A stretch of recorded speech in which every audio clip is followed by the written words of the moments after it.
योगी जी, ये बताइए कि आपने कभी किसी से प्यार किया है? देखिए, मैं एक सन्यासी हूँ। मैं केवल भारत माता से प्यार करता हूँ और मुझे लगता है कि इन सब बच्चों को प्यार करता हूँ।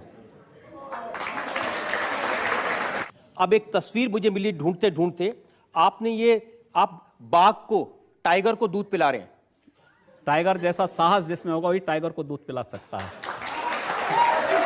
आप इसको नहीं मानते? गांधी जी कहते हैं कोई एक थप्पड़ मारे तो दूसरा गाल आगे कर दो। मैंने कहा मानो होगा तो मानेंगे, दानो होगा तो नहीं मानेंगे। योगी जी, प्यार मोहब्बत की बात तो ठीक है, लेकिन जब आपके भाषण सुनते हैं ऐसा लगता है कि आप सिर्फ नफरत फैला रहे हैं, जैसे सिर्फ आग लगा रहे हैं, जैसे किसी का खून पीना चाहते हैं। मैं एक सन्यासी हूं और एक सन्यासी होने के नाते सच बोलने का साहस करता हूं।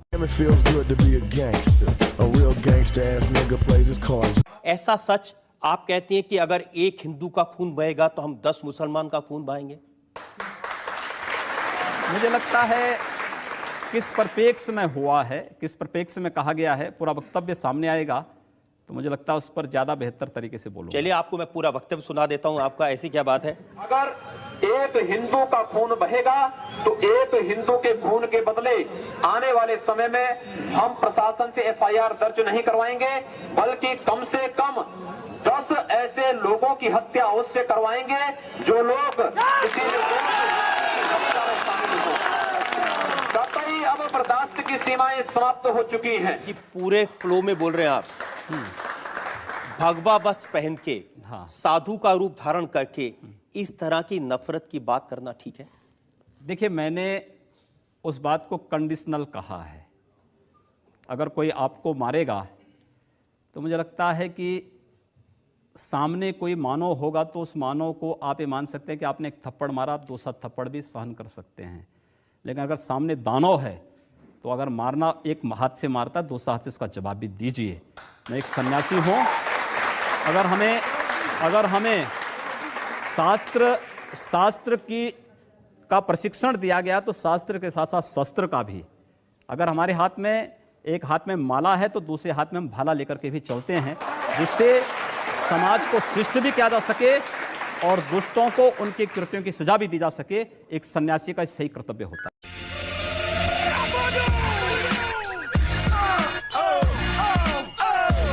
मोदी जी कहते हैं सबका विकास सबका साथ। सबका साथ सबका विकास की आप कहते हैं एक मारोगे मैं 10 मारूंगा। मैंने कहा है अगर एक को मारोगे तो फिर भाई उसका तो ये होगा ही। अगर आप मारेंगे तो ये उम्मीद मत करिए कि आप सुरक्षित रहेंगे। आप इसलिए किसी को मारिए मत, शांति से विकास पर ध्यान दीजिए। आपकी सरकार है, सरकार को कानून का काम करने दीजिए। अब तो कम से कम हम कानून की बात कर रहे हैं ना।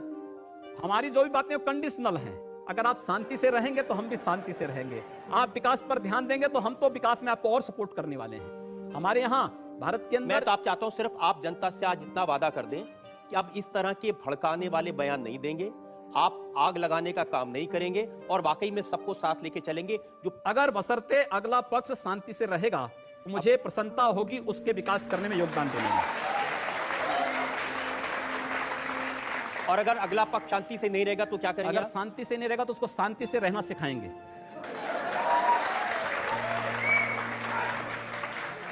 बंदूक के दम पर, मार के दम पर। जो जिस भाषा को समझेगा उस भाषा से समझाएंगे। लेकिन योगी जी, भगवान महावीर के देश में, भगवान बुद्ध के देश में हिंसा की बात करना, हाथ उठाने की बात करना, खून की बात हम करना कब कर रहे हैं? अभी इतनी देर से कर रहे हैं आप? नहीं, मैं समर्थन नहीं कर रहा हूं। मैं कह रहा हूं कि अगर कोई सामने वाला व्यक्ति दानवी प्रवृत्ति का है तो भाई दानवों के साथ तो दानव जैसा व्यवहार तो करने की तैयारी करनी पड़ेगी। मानव के रूप में आ रहा है, उसको गले से भी लगाइए।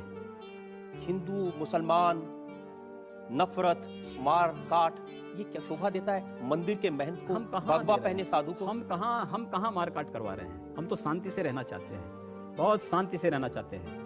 लेकिन जो लोग शांति से रहना नहीं देना चाहते हैं तो आखिर उसका भी तो कोई उपचार होगा। उपचार जब शासन तंत्र के साथ नहीं होता तो समाज को वह उपचार स्वयं अपने हाथों में लेना पड़ता है और मुझे लगता है समय आ गया है जब उपचार लेना पड़ेगा। योगी जी, इस समय देश में आपकी सरकार है। जी हाँ। एक तरफ नरेंद्र मोदी लाल किले की प्राचीर से कहते हैं कि 10 साल तक दंगे फसाद को पीछे छोड़ दो, सिर्फ विकास की बात करो। एक भी दंगे की उत्तर प्रदेश में 2.5 वर्ष के दौरान 430 से अधिक सांप्रदायिक हिंसक झड़पें और दंगे हुए हैं। एक भी दंगे की शुरुआत हिंदुओं की ओर से नहीं हुई। सिंगल एक भी योगी जी, दंगा शुरू करने वाला ना हिंदू होता है ना मुसलमान होता है। कैसी बात कर रहे हैं आप? मैं सच्ची बात कर रहा हूं। आज लोग कह देंगे आईएसआईएस के साथ लड़ने वाले लोग ना हिंदू है ना मुसलमान है, फिर उनके लिए फतिया क्यों पढ़ा जा रहा है? आप कहते हैं कि आतंकवाद की कोई जाति नहीं होती, क्यों उसको फिर जाति के दायरे में, किसी मजहब के दायरे में उसको कैद कर देना ये चाहते तो हैं? आप कर रहे हैं कैद, मैं नहीं कर रहा हूं। ये वे लोग कर रहे हैं जो उनको उस प्रकार का वो देने के लिए उतावले दिखाई देते हैं। और इसलिए मैं कह रहा हूं, अगर जाति नहीं, मजहब नहीं, समाप्त करिए। आतंकवाद की कोई जाति नहीं, कोई मजहब नहीं, आप उसके साथ उसी प्रकार का व्यवहार करिए। आप आतंकवादी है, मिट्टी तेल छिड़क करके आग लगा दीजिए, फेंक दीजिए उसको, जिससे पता ही ना लगे। क्या मतलब है? ये चीजें अपने आप समाप्त हो जाएंगी।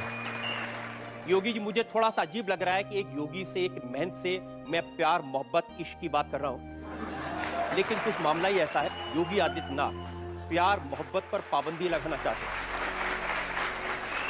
आपने लव जिहाद का सवाल उठाया है। हाँ, लव जिहाद के खिलाफ मैं पिछले 10 होता क्या है वर्षों से कि बोल लव रहा हूं। जिहाद, ये बता दीजिए। देखिए, लव जिहाद इस देश के खिलाफ, इस देश की संस्कृति के खिलाफ एक अंतर्राष्ट्रीय साजिश है। और उस साजिश को केवल मैं नहीं बोल रहा हूं। उत्तर प्रदेश हाईकोर्ट ने 2006 में उत्तर प्रदेश की सरकार को एक निर्देश जारी किया था कि उत्तर प्रदेश के अंदर बड़ी तेजी के साथ हिंदू बालिकाओं का अपहरण क्यों हो रहा है। 2009 में केरल हाईकोर्ट ने भी इस संबंध में वहां की सरकार को एक निर्देश जारी किया कि 4 वर्ष में 5000 से हिंदू बालिकाओं का अपहरण होना, आखिर ये सब क्या है। कर्नाटक हाईकोर्ट ने इस संबंध में आदेश जारी किया था कि आखिर इसकी सीआईडी जांच क्यों नहीं करा दी जाती है कि अचानक हिंदू बालिकाएं क्यों, उनका अपहरण हो जा रहा है, कहां गायब हो जा रही हैं। केवल ये 2 लोगों का आपसी प्रेम होता तो कोई बात नहीं, करें, आपसी सहमति से हो तो ठीक, लेकिन छल छद्म के आधार पर नहीं, धोखे के आधार पर नहीं। जो रांची में हुआ, जो मेरठ में हुआ, जो हरियाणा में हुआ, अगर इस प्रकार की किसी भी दुष्प्रवृत्ति को जिहाद के नाम पर हिंदुस्तान में थोपने का प्रयास होगा तो हम उसे किसी भी स्थिति में स्वीकार नहीं करेंगे।